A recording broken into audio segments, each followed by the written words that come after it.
स्वागत है आप सभी का हमारे यूट्यूब चैनल और प्रिपरेशन बोर्ड में, जहां हम कर रहे हैं बोर्ड एग्ज़ाम की तैयारी। ठीक, हमने स्टार्ट किया है क्लास 12th का सीरीज, ठीक, जिसमें हमने कल एक टॉपिक पढ़ाया था वंशागति का आणविक आधार, जिसमें हमने उसमें क्या पढ़ाया था, इंट्रोडक्शन को पढ़ा दिया था। आज हम स्टार्ट करेंगे डीएनए और आरएनए में डिफरेंस। ठीक, अगर आपने पहली वाली वीडियो नहीं देखी है तो प्लीज़ पहले जाके उसे देखें। ठीक, क्योंकि जब तक कॉन्सेप्ट बेसिक आपका क्लियर नहीं होगा तब तक आपको ये वीडियो समझ में नहीं आएगी। ठीक है, चलें देखते हैं डीएनए और आरएनए में डिफरेंस। ठीक है, तो पहला पॉइंट आता है हमारा इंट्रोडक्शन कि डीएनए और आरएनए होता क्या है। ठीक, तो डीएनए क्या होता है, पहला पॉइंट आपका हो जाएगा कि डीएनए का फुल फॉर्म क्या होता है। तो आप याद कर लीजिए डीऑक्सी राइबोन्यूक्लिक अम्ल या फिर एसिड। ठीक, दूसरा पॉइंट हो गया आपका आरएनए में, इसका फुल फॉर्म क्या हो जाएगा, इसका फुल फॉर्म हो जाएगा राइबोन्यूक्लिक एसिड। ठीक, आरएनए का फुल फॉर्म क्या हो जाएगा, राइबो न्यूक्लिक एसिड। ठीक, तो पहला अंतर हो गया हमारा कि इनका फुल फॉर्म क्या होता है। तो उस डीएनए का क्या हो गया, डीऑक्सीराइबोन्यूक्लिक एसिड, आरएनए का क्या हो गया, राइबोन्यूक्लिक एसिड। ठीक, अब बात हम जब करेंगे डीएनए की, डीएनए होता क्या है, तो डीएनए एक पदार्थ का वंशानुगत पदार्थ है। अब ये कौन सी बला का नाम है, वंशानुगत का मतलब होता है कि एक पीढ़ी से दूसरी पीढ़ी में जो लक्षण ट्रांसफ़र हो रहे हैं वो कैसे जा रहे हैं, किसके माध्यम से जा रहे हैं, तो वो होता है आनुवंशिक पदार्थ। ठीक, उसी आनुवंशिक पदार्थ को हम, एक वैज्ञानिक थे जिनका नाम क्या था, मिशर था, जो हमने पहले ही वीडियो में बताया था। ठीक, मिशर है, उन्होंने बताया कि इसका एक पदार्थ है जिसका नाम क्या रखा, न्यूक्लिन नाम रखा, और इसी न्यूक्लिन को बाद में हमने क्या नाम किया था, न्यूक्लिक अम्ल। ठीक, वही न्यूक्लिक अम्ल दो प्रकार के हो गए, देखिए लास्ट के नाम में है ना न्यूक्लिक एसिड, न्यूक्लिक एसिड। तो यही न्यूक्लिक एसिड या न्यूक्लिक अम्ल दो प्रकार के होते हैं, एक हो गया हमारा डीएनए, एक क्या हो गया है आरएनए। ठीक, इतनी बात समझ में आ गई आपको। चलें ठीक, आगे देखिए।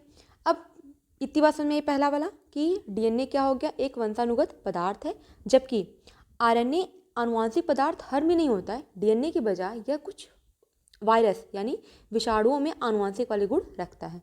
डीएनए सभी में रखेगा, लेकिन आरएनए जो होगा वो कुछ में ही रखता है। इतनी बात क्लियर हो गई। चलें नेक्स्ट, अब बात करते हैं कि संरचना, क्या डीएनए कैसा दिखता है या फिर कैसा है। तो जब भी हम डीएनए की बात करते हैं तो आपको डीएनए यहाँ कुछ रस्सी, जैसे आप रस्सी देखते होंगे ना कुछ इस प्रकार की, तो इस प्रकार का डीएनए होता है। ठीक, और जब हम आरएनए की बात करेंगे तो एक सिंगल रस्सी समझ लीजिए, ये क्या है, आरएनए। जब दो रस्सियों को फोल्ड कर देंगे तो वो क्या हो जाएगा, वो हो जाएगा डीएनए, और जब एक सिंगल रस्सी ले लेंगे तो वो क्या हो जाएगा, आरएनए। ठीक, ये कुछ स्ट्रक्चर होता है डीएनए और आरएनए का। अब यहाँ पे जो डीएनए का, ये हो गया आपका डीएनए, ठीक, और ये क्या है, आरएनए। जब सिंगल रस्सी होगी तो वो क्या हो गया, आरएनए, और जब डबल रस्सी होगी तो क्या होगा, वो डीएनए। ठीक, अब जहाँ पे आपको ये झुकाव जो दिख रहा है कुछ इस प्रकार का, ठीक, ये जो झुकाव है इसको हम कहते हैं हेलिक्स। क्या कहते हैं, हेलिक्स।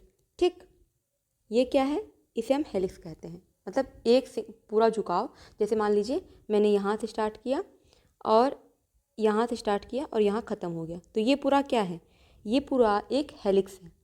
ठीक, या आप इसे हेलिक्स कह लीजिए या फिर आप इसे एक झुकाव कह सकते हैं। ठीक, तो आरएनए क्या हो गया, सिंगल लेयर हो गया, जबकि डीएनए क्या हो गया, ये डबल लेयर हो गया। ठीक, अगर हम डीएनए की बात करते हैं तो ये इसकी श्रृंखला क्या होती है, ये लंबी श्रृंखला की होती है, और आरएनए की बात करेंगे तो यह छोटी श्रृंखला की होती है। ठीक, इतनी बात समझ में आ गई आपको। चलो ठीक, अब बात करेंगे इनका आधार क्या है। अब आधार क्या होता है, पिछले वीडियो में हमने बताया था आणविक आधार। ठीक, आधार का मतलब होता है कि किन से जुड़ के बने होते हैं, इनका बेस क्या है। ठीक, तो जब भी हम बात करेंगे डीएनए में, तो डीएनए में ए, टी, सी और जी, ये चार प्रकार की नाइट्रोजनी क्षार जुड़े होते हैं। ठीक, ये क्या है, ए, टी, सी, जी क्या है, ये है नाइट्रोजनी क्षार, नाइट्रोजनी क्षार। ठीक, अब आपको फिगर में ये कहाँ मिलेगा, जैसे अब अगर आप यहाँ पे देखेंगे तो यहाँ पे ए जुड़ेगा। ठीक, मान लीजिए यहाँ पे सी जुड़ा है, फिर यहाँ पे जी जुड़ेगा, फिर ए जुड़ेगा। ठीक, फिर क्या जुड़ेगा, टी। लेकिन ये किस में होगा, ये होगा डीएनए में, यानी ये सब चीज़ें कहाँ पे जुड़ेंगी, यहाँ पे है। जब भी हम ए, टी, सी, जी इन सब की बात करेंगे, यानी इतनी नाइट्रोजनी क्षार की बात करेंगे, तो वो कहाँ पे जाएगा, वो जाएगा डीएनए में। बस आरएनए में क्या डिफरेंस होता है, आरएनए में जहाँ पे टी होगा, जहाँ पे टी होता है डीएनए में, आरएनए में वही क्या हो जाता है, यू हो जाता है। अब पहली बात कि इनका फुल फॉर्म क्या है, ए क्या है, टी क्या है, सी क्या है, जी क्या है। ठीक, तो जो ये आपको बॉन्ड दिख रहा है, एक सेकेंड, ये आपको जो बॉन्ड दिख रहा है इसे हम कहते हैं हाइड्रोजन बॉन्ड। क्या कहते हैं, हाइड्रोजन बॉन्ड। ठीक, हाइड्रोजन बॉन्ड। ठीक, ये दोनों हेलिक्स को जोड़ के रखता है। ठीक, तो इसी में ए जुड़ेगा टी से, सी जुड़ेगा जी से। इसी प्रकार जैसे मान लीजिए यहाँ पे अगर ए है तो ये, अगर यहाँ पे ए है तो ये टी से जुड़ेगा, सी है तो जी से जुड़ेगा।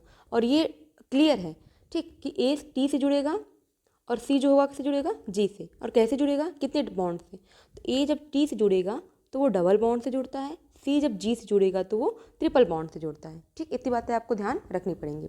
ठीक, अब हमने बताया कि जो आरएनए होता है वो थाइमिन के स्थान पे क्या ले लेता है, यूरेसिल ले लेता है। ठीक, तो एक बार फिर से नाम पढ़ लीजिए। ए से क्या होता है, एडेनिन।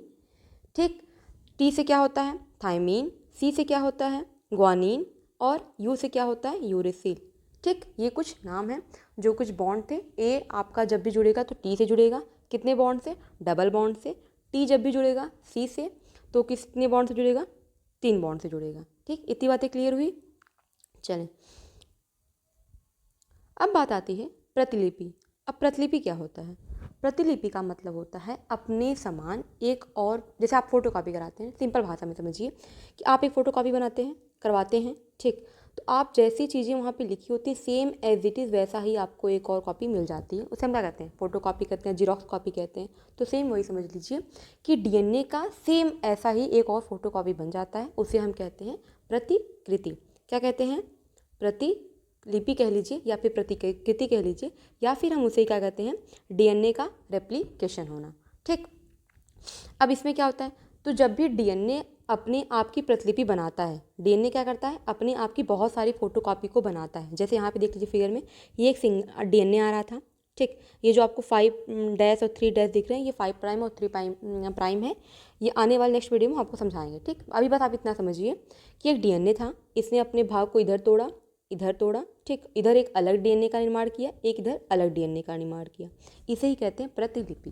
ठीक, अपने ही जैसी एक प्रति बना लेना, एक कॉपी बना लेना, क्या कहलाता है, डीएनए प्रतिलिपि।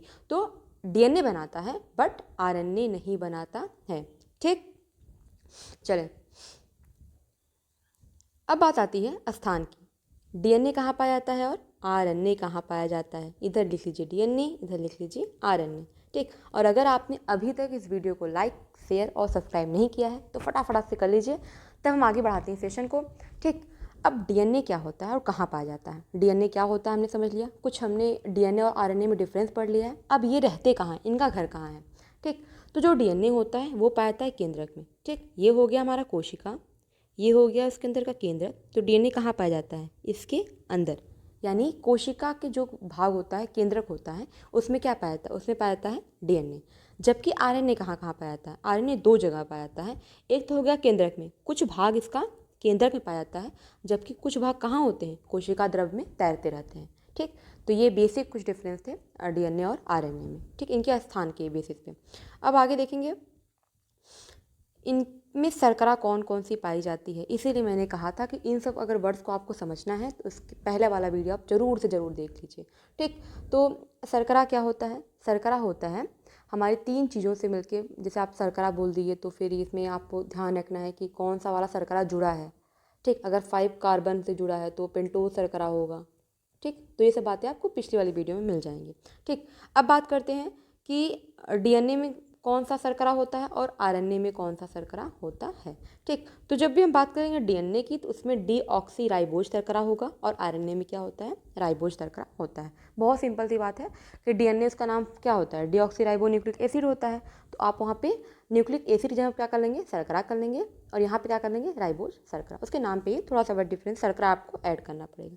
ठीक, चलें, अब बात करते हैं इनकी लंबाई की। ठीक, और इनके बहुलक की, या इनके जीवन काल की, कौन ज़्यादा जिंदा रहता है, कौन कम जिंदा रहता है। ठीक, ये सब देख लेते हैं। तो अगर आप बात करेंगे, इधर हमारा हो गया डीएनए, इधर हमारा क्या हो गया, आरएनए। तो जब भी हम डीएनए की बात करते हैं तो डीएनए एक लंबी श्रृंखला बनाता है। क्यों?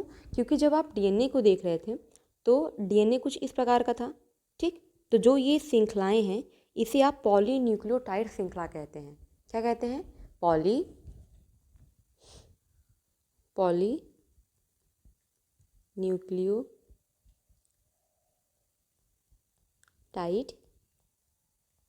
श्रृंखला, ठीक।